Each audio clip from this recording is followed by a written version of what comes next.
Bem-vindas e bem-vindos ao Como Falar Faria Limês, o videocast da Bloomberg Linha, gravado aqui nos estúdios da B3 em São Paulo, que está te contando tudo sobre os bastidores do mundo corporativo da Faria Lima. A gente está falando com profissionais de vários setores. Se você está chegando hoje nesse episódio, confere os anteriores, tem conteúdo bem interessante, tanto para você que já trabalha no mundo corporativo, como para quem está querendo entrar ou está querendo conhecer um pouquinho mais sobre isso. No episódio de hoje, a gente vai tratar de um assunto que faz com que a Faria Lima seja muito comentada por aí e que faz com que muitas pessoas venham até São Paulo justamente para seguir carreira no mundo corporativo, para serem executivos de vários setores, para trabalhar com o mercado financeiro, com tecnologia ou em grandes empresas, tanto do Brasil quanto do exterior, que tem escritórios aqui em São Paulo. E também a Faria Lima é bem conhecida pelos seus salários, bônus, stock options, seja lá o que as empresas usam para recrutar profissionais que, por vezes, são muito requeridos pelo mercado. Para isso, a gente trouxe pessoas muito gabaritadas para conversar sobre esse assunto. Primeiro é Lucas Ogian, que é diretor executivo e membro do conselho da Michael Page, uma das maiores consultorias de recrutamento do mundo. A Camila Marion, que é partner da Exec, uma consultoria brasileira também especializada em recrutamento e treinamento de executivos. E o Raoni Rossetti, que é CEO e fundador da Melver, uma edtech que treina pessoas para entrarem no mercado financeiro. Gente, muito obrigada, por terem aceitado esse convite aqui para falar sobre esse tema, que é aí uma das coisas que os nossos ouvintes e espectadores mais perguntam e mais comentam. E justamente para a gente apresentar um pouco esse mundo para quem está conhecendo agora, eu queria começar com você, Raoni. Como que uma pessoa faz para entrar no mercado financeiro, o que ela precisa fazer para começar a trabalhar com isso? Ana, em primeiro lugar, obrigado pelo convite. Lucas, Camila, vai ser um prazer bater esse papo com vocês. O mercado financeiro, cada vez mais, ele tem ganhado acessibilidade. Há muito tempo, muitos acreditavam que o mercado ele era totalmente concentrado em São Paulo, que pessoas com formação de exatas, de economia, somente elas teriam espaço a isso. Só que isso tem mudado cada vez mais. Hoje, por exemplo, nós temos alunos em todos os estados do Brasil, das mais variadas idades, formações, entrando para o mercado financeiro. A pandemia foi muito dura, mas, por outro lado, ela trouxe uma capilaridade maior para o mercado financeiro. Então, a porta de entrada, o primeiro passo, muitas vezes ele começa pelo estudo de uma das certificações existentes no mercado, como a Ancor, para se tornar um assessor de investimento, ou as certificações da Ambima, CPA 10, CPA 20, sobretudo para trabalhar no mercado bancário. Então o mercado ele está muito, muito aberto, muito receptivo. E por meio de treinamentos online, nós conseguimos dar capilaridade para que as pessoas elas tenham acesso à Faria Lima, independentemente da região do Brasil. E até a gente estava, antes de começar aqui a gravação do episódio, a gente estava conversando. Camila, você mencionou que você tem uma demanda, claro, para a região aqui da Faria Lima, São Paulo e até para o Rio de Janeiro, mas que tem pessoas de outros estados e de outras regiões que também têm empresas grandes aí que estão recrutando executivos de várias áreas, né? É bem isso, Ana. Eu olho o Brasil inteiro sob várias óticas e segmentos de mercado, mas vale te contar que o mercado se abriu muito, tem empresas que saíram desse eixo São Paulo, Rio, principalmente. E aí o que muda também é o perfil dos profissionais. As empresas são grandes, sim, tem segmentos específicos de mercado, mas dependendo da região que a gente está falando, tem necessidades, skills, soft skills principalmente, que são diferentes. Uhum. Principalmente quando a gente fala da Faria Lima, a gente tem talvez algo muito particular, que a gente imagino que a gente vai comentar ao longo aqui do episódio. Pois é, e Lucas, como é que você vê essa regionalidade, assim, quando uma empresa vem recrutando um executivo e vem consultar vocês quanto a isso? Vocês precisam procurar por profissionais que estejam aqui na região da Faria Lima ou que sejam especificamente de uma região do Brasil para atender essas empresas? O mercado financeiro tem um aspecto técnico da coisa que é muito importante você saber, diferentemente de onde você esteja. É óbvio que tem uma capilarização e uma centralização de conhecimento aqui por estarmos onde estamos, pelo acesso que se tem de informação, mas que hoje em dia já é muito mais democrático, né? A exemplo aqui, do que era há 3, 4, 5 anos atrás. Mas tem um aspecto ainda maior disso para executivos e todo o mercado financeiro, que ele vende um produto financeiro para pessoas no final do dia, ou para donos de empresas, que também são pessoas. e pessoas compram pessoas. O Brasil tem um aspecto da regionalidade, o Brasil tem um aspecto do carisma local que cada região tem, e que cada sotaque tem, e que cada jeito de tratar diferente tem, que é muito importante nas relações comerciais. Então, mesmo para o mercado financeiro, é muito importante nem sempre ser aquela pessoa típica da Faria Lima que está fazendo um processo de transação, que está fazendo uma relação comercial com as pessoas, porque é mais importante, muitas vezes, você ter o perfil da região, o linguajar da região, a forma de falar, conhecer a família, O sotaque, saber fazer o churrasco, o sotaque certo. Os memes da região, coisa assim. Do que você ser o perfil típico da Faria Lima para poder se encaixar só num modelo. Então, a gente vê muito isso de toda a indústria financeira, a expectativa de você sim ter o conhecimento, que hoje está mais democrático, a pessoa não precisa vir até aqui, mas principalmente de você conseguir se relacionar com o seu público-alvo. Indiferente da forma como você vai fazer aquilo, tem que conseguir encaixar conversar com as pessoas, né? Até, Rani, você mencionou uma coisa interessante antes, que vocês colocam pessoas que têm ali um sotaque específico, né? Até mudam a imagem para conversar melhor com o público, dependendo da região. Perfeito. Nós temos, nesse presente momento, umas 4.000 vagas abertas espalhadas pelo Brasil. Então, por exemplo, para achar uma pessoa na região de Porto Alegre, nós utilizamos pessoas, parceiros nossos que trabalham na região, que vivem na região, para gravarem materiais publicitários para nós. Com esses materiais, nós colocamos fotos, imagens de lugares da região para que a pessoa que esteja sendo impactada pela mídia, para que ela se identifique com o sotaque, que ela se identifique com as imagens que estão aparecendo. E assim nós vamos gerando conexões. Porque assim você consegue atingir o público através da linguagem que ele está acostumado, né? Exatamente. Porque, que nem você estava falando, o conhecimento técnico vai ser o mesmo para todo mundo, mas aí vai fazer essa diferença esse tipo de relacionamento. E você, Camila, na Isaac, vocês cuidam bastante da parte de agro, né? Como é que é isso quando vocês fazem esse recrutamento, que a gente está falando muito provavelmente de indústrias que não estão aqui nesse eixo Rio-São Paulo? É bem diferente, né? Quando a gente fala de contratar para o agronegócio, ele vai cada vez mais para o interior do Brasil, né? Então, realmente, isso que eles falaram do sotaque é muito importante, mas tem uma questão também da adaptabilidade da região, muitas regiões remotas. E a gente tem que sempre tomar cuidado, eu falo, né? A gente muda a vida das pessoas no que a gente faz, impacta realmente a vida das pessoas. Então, é importante entender, quando a gente vai levar alguém para uma outra região, que é o que acontece muito no agronegócio, precisa entender como é que é composta essa família, essa estrutura familiar, porque eu levo uma família inteira, eu mudo as pessoas. Você não está levando só um executivo, você está levando os filhos, está levando todo mundo. E, às vezes, entender um pouco, já deixar muito claro como é que é aquela situação naquela região, porque impacta, às vezes a infraestrutura não é a mesma que a pessoa está acostumada, né?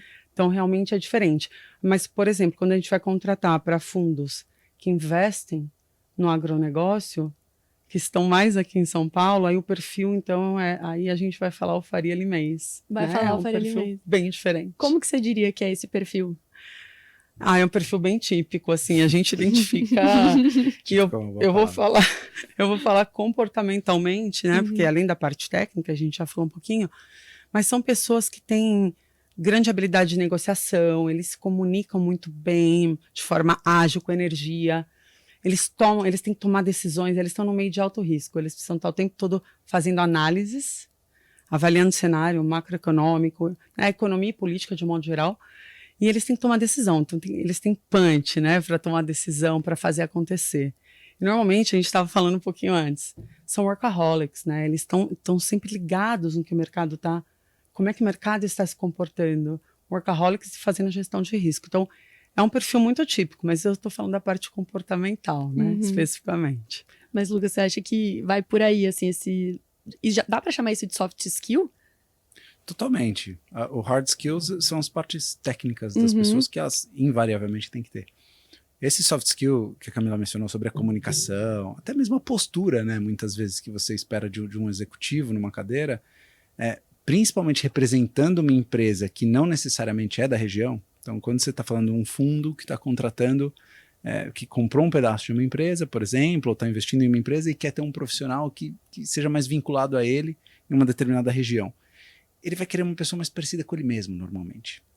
Por quê? Porque aquela pessoa é um representante dos interesses do fundo ou dos interesses dos investidores ali dentro da empresa. Então, ela vai ter mais características do Faria Limer, né, do que a gente vinha falando, do que ele vai ter necessariamente daquela empresa local. Isso não significa que não precise da adaptabilidade, que não precise entender a questão cultural local. Pelo contrário, precisa muito. Então, a pessoa que está disposta a fazer esse tipo de projeto, se engajar nisso, sim, tem que ter essas características de soft skills que são fundamentais para estar ambientado no ambiente de Faria Limers, né, etc., mas ela precisa dessa característica fundamental da adaptabilidade, de saber entender onde está chegando, como vai falar, quais são os interesses das pessoas locais também. Ela mencionou sobre a questão de você ser um bom negociador, precisa, porque você vai estar com os interesses de um dos donos de um lado, interesses de outros dos donos do lado, que até pouco tempo atrás eram donos integralmente, às vezes, das empresas. Então, você conseguir negociar e ficar nesse meio do caminho é excepcionalmente desafiador. Então, requer muita habilidade delicada e às vezes até menos aquela questão dura e pragmática da parte financeira para fazer. Ou seja, não é apenas trajar um colete, saber fazer Negroni, essas coisas assim que diz aí respeito Quanto ao... menos colete, melhor, Quanto inclusive menos em certas regiões do Brasil. Perfeito, porque as pessoas não vão se identificar, né? Não vão entender de onde que tá vindo esse meme até. E Raoni, os seus alunos, quando eles entram para saber sobre o mercado financeiro, eles já vêm com algum tipo de expectativa em relação ao como vai ser a vivência deles? Eles já vêm com um pouco desse, digamos, conceito já pré-concebido do que é o mercado financeiro? Excelente pergunta. Trata-se de um trabalho constante de distribuição de conteúdos e apresentação da realidade do mercado financeiro. O nosso sucesso não é apenas a colocação do aluno no mercado. As barreiras de entrada hoje, elas são cada vez menores. Mas sim, o nosso aluno, ele perpetuar no mercado. Então, mostrar a realidade do trabalho, como que é a rotina, o dia a dia, a intensidade. Fala-se muito sobre a meritocracia no mercado financeiro. Só que é importante falar também que a meritocracia, ela corresponde a muitas horas de trabalho. Às vezes, mais de 10, 12 horas de trabalho, não é verdade? O sacrifício, né? O sacrifício. E se isso não for colocado de uma forma realista, de uma forma transparente, as pessoas elas vão acabar se iludindo com o mercado financeiro. Então, a gente faz isso por meio de redes sociais, YouTube, Instagram, lives, os mais variados materiais, conversas, podcasts, para que o aluno ele consiga sentir um pouquinho onde ele está pisando. Qual que você diria que é a maior ilusão assim, que as pessoas têm? A maior ilusão é que vão ganhar dinheiro muito rápido. No mercado financeiro, de fato, existe a meritocracia. Diferentemente eu sou engenheiro mecânico de formação. Na engenharia mecânica, de uma forma mais generalista, para a pessoa crescer, tem todo percorrer um caminho de cargos e salários, promoções, é algo um pouco mais lento. Já no mercado financeiro, as pessoas que performam, que entregam resultados, elas crescem muito mais rápido. Só que o novo entrante, que olha apenas para os carrões e os... Deram risada que eu falei, né? Os carrões, os apartamentos gigantescos da região da Faria Lima, eles precisam ter a consciência de que às vezes são muitos anos para se chegar até lá. Mas que é possível. Enquanto em muitas carreiras, muitas profissões, acaba sendo muito mais distante. Leva mais tempo, né, até você... Ou talvez nem chegue lá, assim, mas... Pois é. Quando você vê essa imagem, né, das pessoas que acabam repercutindo isso. E aí, para vocês dois que são recrutadores, né, a gente está falando de altos executivos, estamos falando de processos seletivos que são muito rigorosos e também de carreiras de longo prazo, assim. Quando as pessoas, elas procuram vocês, né, ou quando vocês estão ali entrevistando, elas já têm essa visão de que vai ser uma carreira que elas vão começar agora para talvez daqui a 20 anos elas estarem numa posição bem consolidada, assim? Eu te diria que na geração mais nova, acho que menos, elas querem crescer muito, né? Essa geração quer crescer muito mais rápido. Mas falando especificamente desse mercado financeiro, as pessoas sim, como elas vão se dedicar muito, porque eu usei o termo workaholic mesmo, a pessoa tem que se dedicar bastante em tempo, né? São muitas horas. Raoni falou de 10 a 12 horas ou mais, eu até diria, e estarem sempre com a antena ligada no que está acontecendo, elas estão no meio de alto risco e elas esperam um alto retorno. Então, até quando a gente pensa na remuneração desses profissionais, a gente se dá conta que grande parte da remuneração do pacote deles está no variável que eles ganham. Ou seja, quanto mais eu trouxer de retorno... Pacote de bônus. Exatamente, o bônus de curto prazo, de longo prazo, a retenção ali que as empresas fazem no bônus de longo prazo, elas podem ganhar, muitas vezes, dobrar a sua remuneração anual no variável. Então, assim, é alto risco, mas você pode ser altamente recompensado, que é a meritocracia na veia que eu falo. Tem isso, mas ele tem que entender que ele vai ter que se dedicar bastante àquilo. O tempo, Ana, eu te diria que depende um pouco do quanto a pessoa se dedica, do quanto ela estuda e do quanto ela faz acontecer, sabe? Então, eu falo que eu não acredito na sorte, mas se você está bem preparado, na hora ali, está se dedicando, as recompensas vão vir. Quais são os principais pacotes de remuneração? Ou o que as empresas têm negociado com executivos para estarem nesses patamares? Normalmente você tem 4 características, né, do pacote, em linhas gerais. Você tem a remuneração tradicional dele, e aí você tem aspectos de como vai ser o modelo de contratação até desse executivo, que isso tem um impacto significativo, né, seja como um associado, seja PJ, seja CLT, tá? Então você tem esse aspecto. O do pacote de benefícios, como um todo, né, que algumas empresas são conhecidas por ser mais robusto, outras menos robusto. Aí você tem os incentivos de curto prazo, que costumam ser bonificações dentro do período do ano, sejam elas anuais ou até mesmo em alguns casos semestrais ou mensais e etc.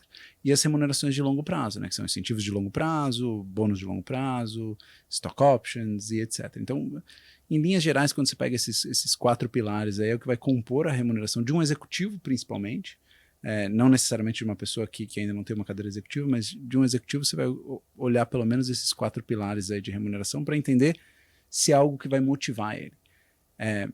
Acho que é importante, né, trazer que não é para todos esses 4 pilares, né? Muitas cadeiras dentro do mercado financeiro não necessariamente vão ter incentivos de longo prazo, porque você ainda não está naquele patamar. Entendeu? Principalmente para os entrantes, né? Principalmente para os entrantes, né? Que historicamente no mercado financeiro as pessoas que entram têm a característica da ambição, né? E isso não mudou. Né, seja de 2, 3 gerações atrás ou da atual, a ambição ainda não mudou. O que mudou talvez foi a intensidade da ambição. O desejo de trabalhar tanto, ou daquela, seja a disponibilidade, ou de querer ser workaholic, ou trabalhar 12 horas, 13, 14, 15 por dia, isso a gente sente que mudou um pouco. Mudou no sentido das pessoas já não aceitam mais... Quererem um pouco menos, só que com a mesma ambição, né? Então, antes a pessoa entrava no mercado financeiro porque ela focava em construir uma carreira e querer ganhar dinheiro. Não necessariamente de longo prazo. Tem gente que entra no mercado financeiro sabendo de todos esses desafios, da ambição, de ter que trabalhar muito e tal, mas sabendo que vai ser algo que essa pessoa vai fazer com um determinado objetivo para depois sair e fazer alguma outra coisa, seja montar a própria empresa, seja construir um negócio diferente, seja ir para um outro setor. Tá tudo bem. E o mercado financeiro, de certa forma, aceita isso, contanto que a pessoa esteja disposta a sacrificar no começo. Hoje o desafio é você conseguir equilibrar todas essas oportunidades, né, principalmente correlatas à remuneração, sem querer sacrificar. Esse é o maior desafio que a gente enxerga hoje dentro de quem está ingressando no mercado financeiro, muitas vezes com essa ilusão, né, que a gente mencionou. Precisar fazer essa conciliação, né? Eles querem mais o equilíbrio hoje em dia, né, da vida pessoal e profissional. E antigamente tinha esse desequilíbrio, não só antigamente, hoje ainda tem, mas as gerações mais jovens buscam mais isso. Então, as coisas não têm conversado na mesma intensidade. Equilíbrio ainda não é a força de venda do mercado financeiro. E não há expectativa de ser, sabe? E tudo bem. Mas até é interessante pensar nisso. Qual que é a média de idade dos seus alunos, Raoni? Em torno de 30 anos. De 30 anos. E eles já vêm de carreiras prévias e querem entrar no mercado financeiro? O mercado financeiro tem chamado cada vez mais atenção. Então, esses nossos alunos e alunas, eles estão em transição de carreira. Um pouco incomodados com a realidade atual, querendo conhecer o novo, encantados pelo mercado financeiro. E aí vem o nosso trabalho, de mostrar o mercado como é, assim como o caminho das pedras, o passo a passo para a virada, para a transição de carreira. E vocês são especializados em treinar pessoas para realmente trabalharem no mercado financeiro. Exatamente. A gente faz o processo de ponta a ponta. É desde apresentar o mercado, ensinar o que ela precisa aprender, tanto para tirar uma certificação exigida para o mercado financeiro. Muitas profissões elas exigem uma certificação, assim como todo o processo de preparação para as entrevistas e a apresentação para as empresas que estão contratando. Que interessante. Eu te pergunto isso justamente porque é diferente de você ter um curso, né? Você aprender a operar no mercado como pessoa física que vai fazer um investimento versus você, de fato, se profissionalizar e ir trabalhar nisso em alguma empresa. Exatamente. Hoje são mais ou menos 250 empresas que a gente atende. Então, é o grande desafio de entender o que a empresa precisa, na cidade que ela está, o perfil de pessoa, se é uma pessoa local, ou se pode ser uma pessoa de fora, e fazer o match, né? A conexão do nosso aluno ou aluna com a empresa contratante. Afinal, são famílias, não é apenas uma pessoa que está fazendo a mudança, são pais, são mães, são pessoas das mais variadas idades. Então, esse cuidado com a individualidade de cada um, até daí que vem o nome da nossa empresa, né? Melver vem de melhor versão. É como a gente ajudar a pessoa a encontrar a sua melhor versão utilizando o mercado financeiro como um meio para isso. Aí vem a importância desse entendimento, dos dois lados. E Camila, a gente falou um pouco do agro, né? Mas vocês também olham para outros setores. Qual que é a maior dor que você sente nas empresas especializadas em mercado financeiro na hora de contratar um profissional? A gente realmente atende todos os mercados, né? Os segmentos da economia. Eu acho que é sempre entender qual que é o talento. O que é talento? Porque o talento, ele migra, né? Se você considerar um talento para a indústria, é diferente de um talento para o mercado financeiro. Quando você vai considerar para o mercado financeiro, você tem que entender toda essa ambição que a gente falou, se a pessoa tem tudo isso. Mas não é só... quando a gente vai buscar esse profissional, depois de entender o que o cliente quer, né? As competências técnicas, comportamentais, você tem que entender o fit cultural. Eu sempre gosto de falar sobre isso, porque os valores que aquela empresa prega são seus valores? Você vai se adaptar àquilo? Não basta só você querer trabalhar num lugar, você também tem que entender se aquela empresa bate com os teus valores. Com os seus valores. Tem que dar um match aqui, porque se isso não acontecer, você não vai ser feliz, você não vai produzir o melhor e você não vai performar da melhor forma. Então, o que vai acontecer? Você vai ser infeliz, você vai sair da empresa em algum momento, ou você vai fazer com que a vida de quem está ao teu redor também não seja boa, porque você não, né? Enfim. Então a gente sabe, quanto mais engajado, quanto mais fit tem, melhor o resultado que aquela pessoa proporciona. Eu acho que quando a gente vai buscar, a dificuldade é casar tudo isso, juntar essas partes com a motivação que essa pessoa tem de realmente fazer uma mudança de empresa e com um pacote salarial atrativo. Então você tem que casar muitas coisas para garantir que as coisas vão funcionar. Né? É importante ter... Eu acho que o grande dificultador é casar, combinar todas essas partes. Todas essas isso partes. Para o mercado financeiro, mas também para os outros mercados. Eu estenderia para todos os mercados, porque cada um tem as suas especificidades. Você conseguir fazer esse fit entre quem é esse profissional que está trazendo essas habilidades técnicas e também essas soft skills e se ele se encaixa ali no perfil daquela empresa, né? Como é que vocês fazem na Michael Page para saber qual que é o perfil primeiro da empresa? Então, quem que é essa pessoa que essa empresa específica está buscando? Primeiro, você precisa conhecer a empresa. O contexto da empresa, o que eles querem, o que eles têm de objetivos, por que a dor daquela posição. Porque, às vezes, a mesma posição em uma empresa do mesmo mercado, que são concorrentes... Tem coisas completamente diferentes. A dor é diferente, os objetivos de médio e longo prazo são diferentes. Então, o executivo, a pessoa que vai entrar numa posição... ela vai precisar exatamente suprir aquelas demandas e necessidades da empresa. Então, essa é a primeira coisa, entender o porquê da natureza da posição e qual a necessidade de médio e longo prazo para aquela cadeira. Uma vez que você tem isso estruturado, vem a parte que é mais gostosa, eu confesso, do nosso trabalho, que é nem sempre a empresa sabe. A empresa sabe onde ela quer chegar, muitas vezes, mas ela não tem clareza de quem é a pessoa, ou de quais são algumas das competências que aquela pessoa vai ter para sentar lá. Então tem eles chegam com esse questionamento para vocês? Muitas vezes. Nós queremos chegar nesse espaço, mas a gente não sabe quem que vai ser a pessoa-chave. Quem é o tipo de pessoa, o que essa pessoa precisa ter, de onde ela vem, quais são empresas que passaram por algo similar, quais são executivos que viveram algo similar e hoje estão disponíveis até para viver a mesma coisa, que a maioria dos executivos gosta de desafios diferentes, muitas vezes, né? Não de às vezes viver 2, 3 vezes a mesma coisa. Então, existe um aspecto das empresas, quando estão construindo uma demanda, principalmente em nível executivo, precisar de um lado mais consultivo, precisar de um lado de ajudar na construção dessa cadeira, que é a parte mais gostosa do nosso trabalho de se fazer, até porque no fim do dia a gente vive de conhecer pessoas, a gente brinca com o pessoal, né, que está na nossa função, na Michael Page e tal. Se você não gosta de conhecer pessoas, não entre no nosso negócio. Porque a gente vive disso, né? Então, se você conhece muita gente, depois de um tempo você começa ter a capacidade de virar para uma empresa e falar, olha, a pessoa que você quer existe, mas ela é 3% do que tem disponível no mercado. 3% do que tem disponível no mercado, normalmente, tem disponibilidade, então você não vai ter muita opção, sai caro, né? E nem sempre você vai ser a empresa que eles estão com vontade de trabalhar em. Então, assim, quando você quer algo muito específico, e quando uma empresa tem desejos muito específicos, você começa a diminuir a oportunidade que você tem de atração também, para ser algo que faça sentido para os outros. Então, esse é o principal desafio das empresas, saber exatamente o que quer versus o que existe de disponibilidade no mercado, que nem sempre estão equiparados. Muitas vezes, a nossa função é virar e falar, olha, o que você quer não é uma pessoa que faz. Às vezes são 2 ou 3. Ou o que você quer, não tem a pessoa. Pelo menos não tem a pessoa nessa faixa de remuneração. Vai ter numa outra. Ou não tem a pessoa agora, nesse local. Você vai precisar trazer de fora.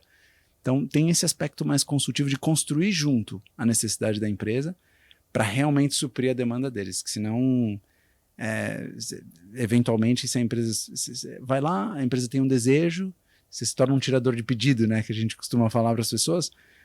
Às vezes o que você tem na cozinha não tem. Não é aquilo ali então que... vira... Você vai ter que voltar para a pessoa e falar, não existe. Não é. Puxa. Pô, Ana, e normalmente o cliente quer o super-homem, a Mulher Maravilha. E aí você vai falar... E acho que aí "Deixa eu te entra contar uma também um coisa." pouco do que o Lucas falou do nosso papel consultivo de, legal, isso aqui é o ideal, que não existe.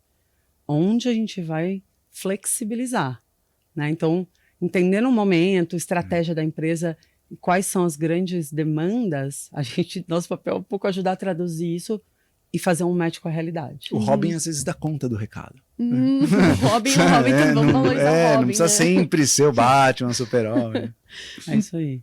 E sabe que vocês estão comentando isso, eu lembrei de uma festa de aniversário que eu fui uma vez, e nessa festa de aniversário tinham muitas pessoas da empresa do aniversariante, que era uma grande empresa, e eu fui conhecendo essas pessoas, fui perguntando, todas elas tinham passado pela Atlética na faculdade.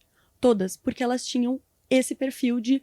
Não, aí vocês podem me dizer melhor, eu não sei o que uma pessoa, quando ela passa pela Atlética, qual que é o perfil, mas... E eu achei isso muito curioso, que aquela empresa, de alguma maneira, viu ali uma soft skill que, coincidentemente, batia Sim. com essa personalidade, né? Quando vocês estão fazendo esse treinamento, essa segunda parte, digamos assim, pós-técnica, né? Então, quando vocês fazem um treinamento para a pessoa, como ela vai ser recrutada, o que vocês passam para os alunos, né? O que as empresas estão pedindo ali que vocês conseguem passar para os alunos de vocês? Nós fazemos muitos encontros online com as empresas. Então, é uma oportunidade da empresa se apresentar para os nossos alunos. Porque como são 250 empresas, são mais de 150 mil alunos, acaba sendo difícil em alguns momentos a gente fazer esse trabalho de forma bastante individualizada. O nosso foco na Melver não são altos executivos, não são empresas nessas cadeiras lá no topo da pirâmide. Então, um trabalho mais em escala. Só que nós damos muito voz para os nossos parceiros. E aí acaba sendo muito natural. Nós temos, bom, não vou citar o nome das empresas, mas tem uma empresa que ela é mais jovem, se comunica de uma forma mais leve, não usa roupas mais descontraídas. Por outro lado, um escritório que ele é mais private, ele é mais formal, terno e gravata. Então isso já vai gerando as conexões e afastamentos que são super, super saudáveis. Afinal, a gente não quer que um cliente nosso contrate um aluno que não tem a ver com ele, ou um aluno ele se frustre com uma marca que não se conecta com ele. Uhum. E eu queria entender até um pouco, Rani, que você ficou 11 anos na XP, né? Quase 12, eu acho, 11 anos e meio. E depois você funda a Melver. O que você trouxe do mercado, dessa sua experiência? O que te levou a pensar que você poderia criar uma empresa de recrutamento e de treinamento dessas pessoas? Adorei a pergunta. Eu comecei na XP como estagiário, numa época na qual nós éramos em 5 pessoas em São Paulo, 34 ao todo. Então eu peguei o comecinho da XP. E da XP eu trabalhei liderando as 3 corretoras do grupo, a XP, a Clear e a Rico.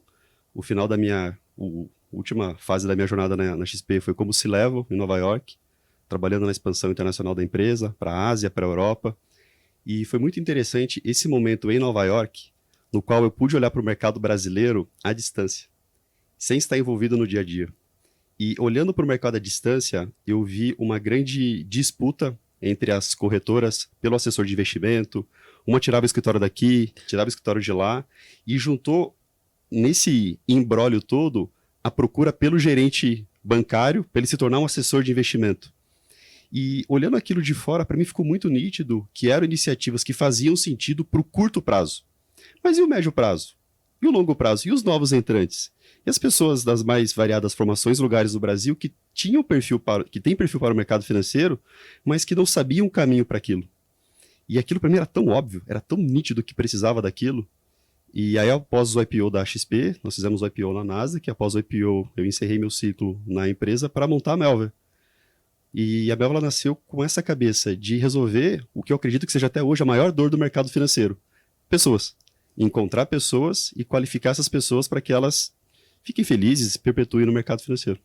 É interessante porque, em vez de ficar roubando, né, digamos assim, um profissional de outro, que eu acho que é uma das maiores dores, como você mencionou, né, Lucas? Vem ali a empresa que quer um executivo específico e você fala, tem 3% das pessoas aqui disponíveis e todas já estão muito bem empregadas. Como que é essa disputa entre as empresas por esses profissionais? Vem mais, eles conseguem roubar, digamos assim, ou vem pessoas de fora? Vocês conseguem achar talentos que estavam ali escondidos em outras áreas? Delicada essa.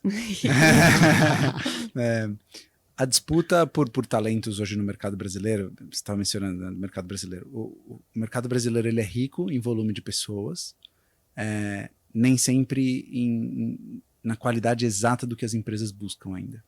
Então, nós ainda temos um aspecto educacional e de qualificação que há de evoluir no Brasil para sanar todas as dores de pessoas que o mercado financeiro, por exemplo, tem hoje em acesso. Tá?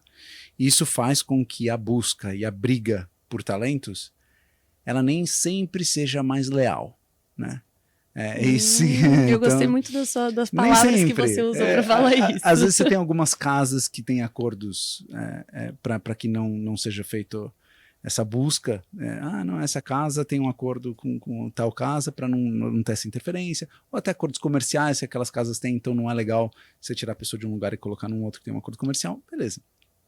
Mas em outros casos não tem esse tipo de acordo, o mato é verde para todo mundo, sabe? Então, assim, você tem esse aspecto de, poxa, se eu conseguir atrair essa pessoa para tá onde eu gostaria, que é o meu lugar, tudo bem, funcione para mim. E isso vai passar, seja às vezes por você oferecer melhores remunerações, que é uma das formas, só que mais ainda hoje em dia, porque as remunerações, principalmente hoje, nos últimos um ano e meio, você não vê tantos incrementos salariais excepcionais assim nas transições.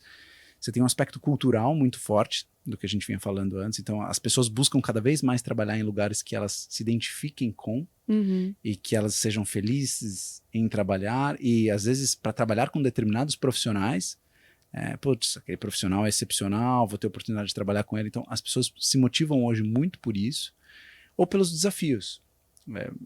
Você fazer a mesma coisa no mesmo lugar por muito tempo, às vezes te deixa numa zona de conforto que para uma pessoa ambiciosa não é agradável. Então você busca desafios diferentes, contextos diferentes, construir algo novo, né? Poxa, 11 anos no mesmo lugar, não sei o que, quero construir um negócio novo. As pessoas têm esse desejo também, sabe? Então isso acontece no mercado, mas é sempre leal? Não. Acho que tem um ponto que é importante, que é, normalmente quando você fala de áreas mais técnicas, das posições mais técnicas e etc., você tem uma forma um pouco mais cartesiana de lidar com as posições, né? Quando você fala de áreas mais comerciais, aí é onde está o problema para você ser ou não tão leal, porque normalmente você contrata uma pessoa comercial não só pela demanda que você tem, mas porque você tem uma expectativa de trazer parte da carteira dessa pessoa também. E principalmente no mercado financeiro, existem formas de você blindar de alguma forma com que isso aconteça, mas nem sempre isso acontece, porque como a gente falou no começo, são pessoas, né? Então tem um desafio muito grande das empresas, de quando vão contratar uma pessoa de uma área mais comercial, saber o quanto que realmente aquela pessoa que está vindo vai trazer, das oportunidades de negócio que ela desempenha no outro lugar, ou o quanto que vai ficar na outra empresa. O desafio das empresas não é só não perder as boas pessoas, é garantir que a propriedade intelectual e comercial que elas construíram lá dentro ao fique lá. Ao longo desses anos fique lá que dentro, fique lá. né? Então, melhor caso para a XP, por exemplo, tudo que ele construiu lá dentro, que a XP tenha conseguido manter. De relação, de construção e etc. Se não conseguiu, é uma perda grande para a própria empresa. Entendeu? Porque se a pessoa sai, aquilo tudo É bom vai... para a pessoa e é bom, às vezes, para a pessoa que contrata ela. Entendeu? Então, esse eu acho que é o principal desafio, nem sempre tão leal assim. Quais que são as artimanhas, digamos assim, que as empresas estão investindo para conseguir reter esses talentos? Eu acho que tem algumas, mas vou falar especificamente primeiro do mercado financeiro. Tem as remunerações de longo prazo, que são a gente fala as retenções. Então, toda vez que a gente vai abordar um profissional numa empresa, é importante entender todo esse pacote que ele tem de remuneração, porque muitas vezes ele tem um valor que ele vai perder se ele sair e que a outra empresa que quer contratá-lo não vai bancar. Então, ou fica sabendo na última hora e o negócio não acontece. Mas ter um pacote de remuneração de longo prazo ajuda a manter essa pessoa ali dentro. Então, no mercado financeiro, isso é muito utilizado, não só no financeiro, tá? Mas para níveis mais estratégicos, no C-level ali, isso acontece em empresa. Aqui no mercado financeiro é mais comum. Outra coisa que ajuda muito, como a gente falou das novas gerações até agora, fazendo um paralelo, eles buscam esse equilíbrio, a qualidade de vida. Então, entender se a empresa também está preocupada com isso ajuda a reter, mas tá bom, quais são meus passos de carreira? Esse pessoal gosta de ver. O que vai acontecer comigo claramente daqui a 5 anos? Nem sempre é tão claro, as empresas têm que ser criativas com isso também. Eu acho que elas têm que entender essa demanda e mostrar. Né? Quando eu comecei a trabalhar, a gente meio que mostrava o trabalho primeiro e depois ia ver quando a gente ia ser promovido, o que vai acontecer, né? Agora é o contrário, né? Então, acho que é importante as empresas estarem olhando para isso. Para os executivos é muito voltado a isso, né? A mostrar o que eles podem fazer de diferença. Hoje eu ouço muito dos executivos entender assim, o que a empresa está fazendo de diferente, que tipo de empresa é aquela. Tem muita gente, em geral, falando, puxa, ela tem uma coisa de sustentabilidade que é muito interessante para mim, a diversidade é muito valorizada nessa empresa, isso me brilha os olhos. Então, entender as tendências de mercado e as empresas mostrarem isso também é um super atrativo para a pessoa ficar ou não numa empresa. Então, a retenção também, hoje em dia, está mais voltada ao propósito da empresa, a pessoa se conectar com aquilo. Né? Numa liderança, a gente falou muito, eu tive num encontro de mulheres do agro, até por coincidência. A gente fala muito da liderança humanizada, que é uma coisa assim, nossa, parece um termo novo, gente. Não é assim, o termo, talvez, liderança humanizada pode até ser novo, mas o que é? Você olhar no olho da pessoa, você dar atenção, você respeitar a pessoa como indivíduo, né? Então, eu acho que se a pessoa se identifica com essas coisas, fica mais fácil de reter. Mas é um conjunto. E até falando, você mencionou agora questão de diversidade, né? A gente tem aí, acho que 81 empresas do Ibovespa agora, no dia que estamos gravando o nosso podcast, são 3 empresas apenas que têm uma CEO mulher. Quando a gente olha para a área de diretoria, vai de 600 profissionais, 100 são mulheres, sempre nessa proporção. Como que tá para a mulher de executiva high level, para ela entrar no mercado, para ela, melhor até, permanecer no mercado? É uma ótima pergunta, porque esse assunto está muito em pauta ainda. As empresas a gente recebe demandas para fazer vagas afirmativas, posições afirmativas, para ter mais mulheres, porque uma coisa que eu percebo, as empresas estão investindo em formar mulheres da base, mas às vezes elas precisam hoje. Hoje preciso trazer de outra empresa. Às vezes eu preciso flexibilizar coisas para conseguir atrair aquela mulher e incluí-la na minha cultura, porque ela tem alguma demanda específica. Então as empresas estão fazendo trade-offs também. E eu não estou falando de competência técnica ou de comportamental, estou falando de coisas que adequem para aquela pessoa se sentir incluída, porque ela tem, por exemplo, que trabalhar 2 dias da casa dela, para as empresas que estão mais presenciais. Então, acho que as empresas estão se abrindo mais a isso. Existe mais espaço hoje, sim. As empresas estão buscando, algumas empresas têm metas claras para isso. Contratar, né? mais mulheres e manter mais mulheres em cargos de gerência e de diretoria. Com certeza. Tem, obviamente, que por que a gente olha para trás, por que tem muitas mulheres em gerência e depois em diretoria diminui? Porque tem uma questão, a gente estava falando ali antes de entrar aqui, muitas mulheres querem ser mãe, têm os filhos delas, falam, puxa, não vou conseguir, quero me dedicar para os meus filhos. Sai do mercado. Hoje, eu diria que está um pouco mais fácil voltar justamente por esse cenário. Mas há pouco tempo, a mulher que ficava alguns anos fora do mercado tinha muito mais dificuldade de voltar. Então é um cenário propício nesse sentido, Ana.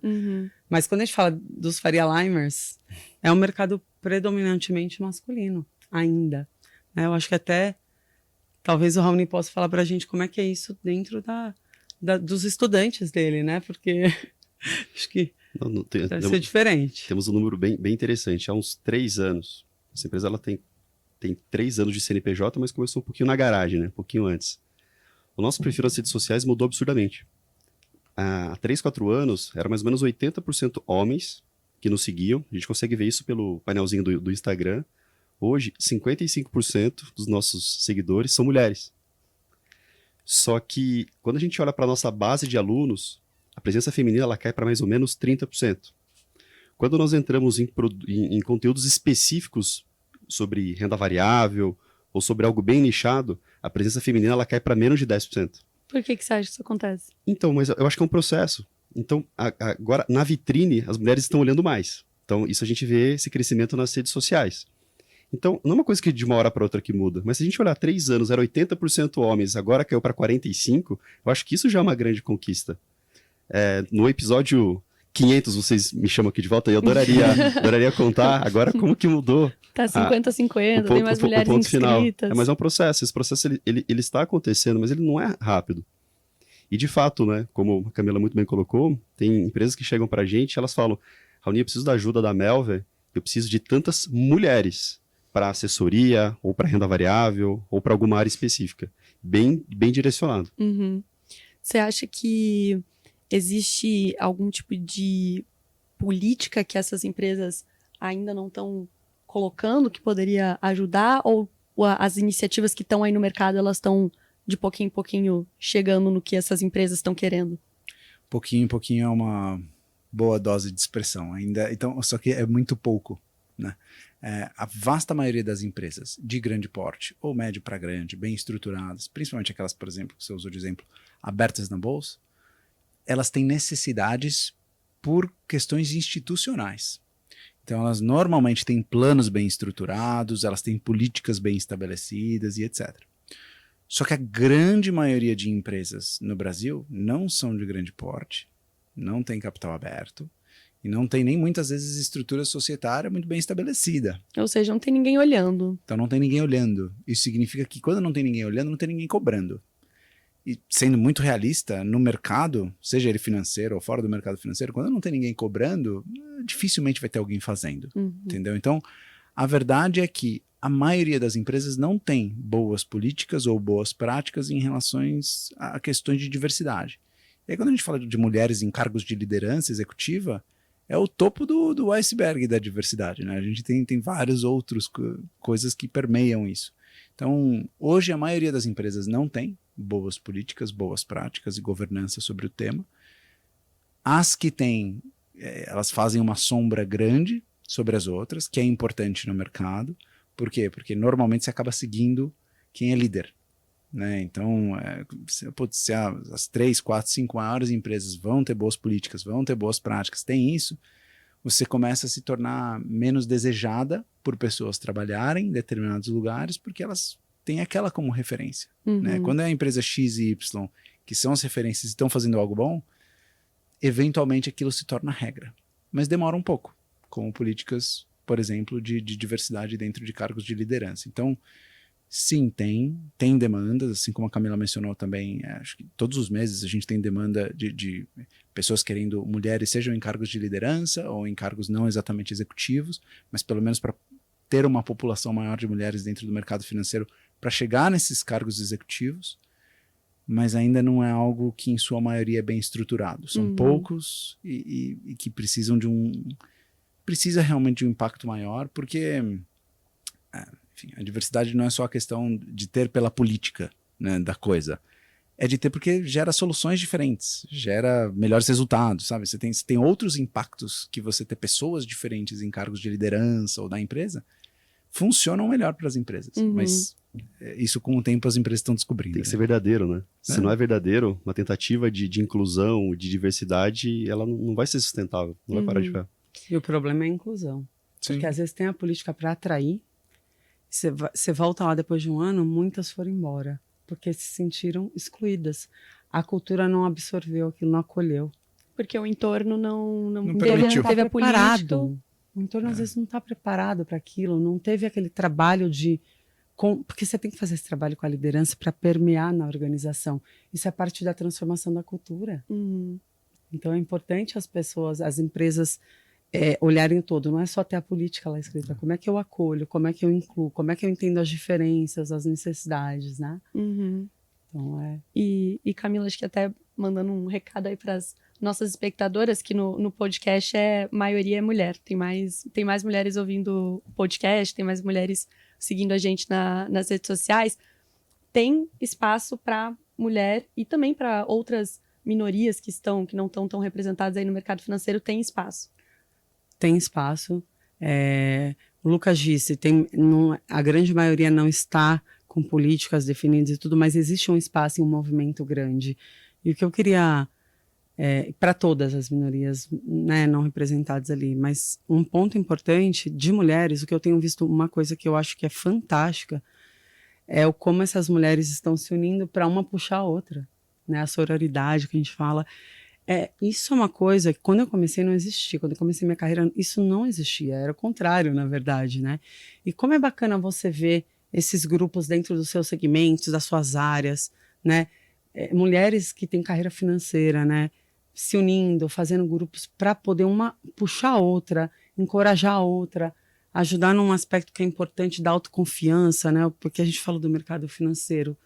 Poxa, é preciso você ter uma autoconfiança, tomar uma decisão ali. Às vezes a mulher não se sente tão autoconfiante assim, eu percebo. E uma apoiando a outra, isso com certeza cria todo um aspecto positivo. Uma então, rede sim, de apoio. há espaço. Não só a rede de apoio, desculpa, mas assim, a sororidade acho que foi uma palavra importante. Eu tive uma reunião essa semana e ela falou assim, olha, a gente tinha uma mulher nessa cadeira de CFO e tal, e a gente vai buscar um CFO agora, mas eu preferia que fosse mulher, porque já foi uma conquista. Nós nunca tínhamos tido antes uma mulher dentro dessa cadeira, ela ficou aqui 2, 3 anos conosco, e eu gostaria de replace com uma mulher, não pela política que a gente tem de ter uma mulher, essencialmente porque a gente está bem equilibrado, eles estavam em 45, 55, sabe? Então, poxa, para uma empresa de grande porte está equilibrado. Ela falou, mas porque já foi uma conquista ter uma mulher nessa cadeira. Então eu prefiro manter essa conquista Seria um do retrocesso. que eventualmente perder esse espaço. Então acho que essa mentalidade da conquista e de ter esse espaço é importante. Tendo mais mulheres lá, traz mais mulheres, né? Gente, muito obrigada por essa conversa, né? Antes da gente encerrar, a gente tem um quadro que a gente tá fazendo aqui, que falaram que é brega, eu não tô nem aí, eu vou continuar fazendo, porque eu gostei, e eu quero saber se vocês são realmente Faria Limers ou não. Então, eu vou começar perguntando, vocês já andaram de patinete elétrico? Não. Não. Já andei de patinete.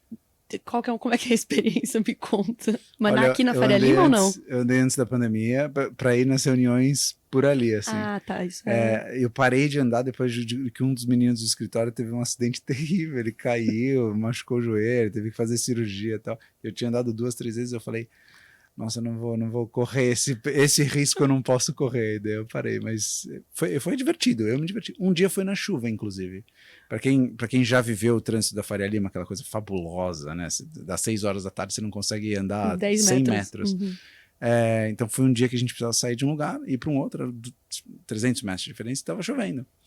E aí eu e um outro executivo lá da Michael Page, ele falou, pô, cara, eu preciso chegar lá, porque eu tenho festa do meu filho hoje e tal, eu preciso ir pro carro. Vou pegar um Vamos aí. patinete Eu elétrico. falei, pô, mas tá chovendo. Ele, eu preciso ir pro escritório, vamos comigo, vai. A gente falou, beleza, fomos de patinete na chuva. Foi super divertido, isso eu tenho que confessar. Então, A gente se divertiu. não, pronto, o importante é a diversão. Ótimo. Vocês sabem qual é a receita do Negroni? Não sei. Eu sei que tem Campari. Bom, isso acho que é... Eu aprendi, mas eu já esqueci. Mas acho que é uma dose de Martini, uma dose de Campari. Tem uma outra bebida que eu esqueci e uma laranjinha. Mas tá bom, meio ponto pra você que falou do Campari. E a terceira pergunta é se vocês jogam ou já jogaram beach tênis. Eu jogo. Você joga? Pronto. Eu sou um excelente marido. Sou parceiro da minha esposa, ela gosta. Ela gosta. Mas é divertido. Mas é divertido, tá divertido, é divertido. Não joguei. Não jogou. Então quase que empatou Só aqui, tem gente. É. Viu? Um pouquinho E de não tem o experiência, colete também. E não tem colete também. Não o colete tem. também é importante. Você Eu já... tenho 3 coletes que eu ganhei. Eu nunca usei, eu juro. Você é verdade, Eu acho muito você brega. deixa de ter.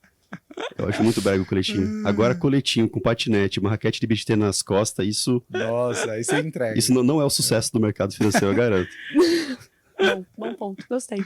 Bom, gente, muito obrigada por terem participado aqui do episódio. Para você que acompanhou a gente até aqui, não esquece de se inscrever, de assistir todos os outros episódios. A gente está trazendo vários assuntos aqui da Faria Lima. E também acompanhe a Bloomberg Linha em todas as redes sociais. A gente se vê.